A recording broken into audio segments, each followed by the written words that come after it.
ನಾವು ಮೊದಲು ನಮ್ಮ ತಾಯಿ ನಾಡನ್ನ ಪ್ರೀತಿಸ್ಬೇಕು. ಯಾಕೆ ಈ ಮಾತನ್ನು ಹೇಳ್ತೀನಿ ಅಂದ್ರೆ, ಇದೆಲ್ಲ ನಮಗೆ ಅರ್ಥ ಆಗ್ಬೇಕಂದ್ರೆ ವಿವೇಕಾನಂದರ ಜೀವನವನ್ನ, ಸಹೋದರಿ ನಿವೇದಿತಾಳ ಜೀವನವನ್ನ ನಾವೆಲ್ಲರೂ ಅರ್ಥ ಮಾಡ್ಕೋಬೇಕು. ನೀವೆಲ್ಲ ಹೇಳಿದ್ರಿ ಸಹೋದರಿ ನಿವೇದಿತಾ ಯಾರು ಅಂದ್ರೆ ವಿವೇಕಾನಂದರ ಶಿಷ್ಯೆ ಅಂತ. ವಿವೇಕಾನಂದರ ಶಿಷ್ಯಂದ್ರು ಬಹಳಷ್ಟು ಜನ ಇದಾರಲ್ವಾ, ಆದ್ರೆ ನಿವೇದಿತಾ ಬಗ್ಗೆ ನಾವ್ ಯಾಕೆ ನೆನ್ಪು ಮಾಡ್ಕೊಳ್ತೀವಿ? ಏನು ಸ್ಪೆಷಲ್ ನಿವೇದಿತಾಳಲ್ಲಿ? ವಿವೇಕಾನಂದರು ಯಾಕೆ ಸ್ಪೆಷಲ್ ಅಂತ ಅರ್ಥ ಮಾಡ್ಕೊಳ್ಬೇಕು ಅಂದ್ರೆ, ಭಾರತದ ಇತಿಹಾಸವನ್ನ ನಾವೆಲ್ಲ ಅರ್ಥ ಮಾಡ್ಕೊಳ್ಬೇಕು. ಭಾರತದ ಇತಿಹಾಸ, ವಿವೇಕಾನಂದರ ಇತಿಹಾಸ ಅಂದ್ರೆ ನೋಡಿ, ಸುಮಾರು ಒಂದು 127 ವರ್ಷಗಳ ಹಿಂದೆ ಇಡೀ ಜಗತ್ತಲ್ಲಿ ಒಂದು ಪ್ರಶ್ನೆ ಕಾಡ್ತಾ ಇರುತ್ತೆ, ಭಾರತದಲ್ಲೂ ಕೂಡ ಒಂದು ಪ್ರಶ್ನೆ ಇರುತ್ತೆ.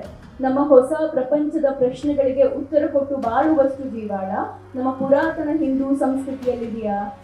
ತರಂಗವಾಗಿ ಬರ್ತಾ ಇರುವಂತಹ ಪಾಶ್ಚಾತ್ಯ ಅಲೆಗಳಿಗೆ ಮುಳುಗದೆ ಕದಲದೆ ಉಳಿಯಲು ಬೇಕಾದ ಸತ್ವೋನ್ನತಿಯು ವೇದಾಂತಗಳಲ್ಲಿದೆಯಾ ಅಂತ 127 ವರ್ಷಗಳ ಜಗತ್ತು ಈ ಪ್ರಶ್ನೆಯನ್ನ ಕೇಳ್ತಾ ಇತ್ತು.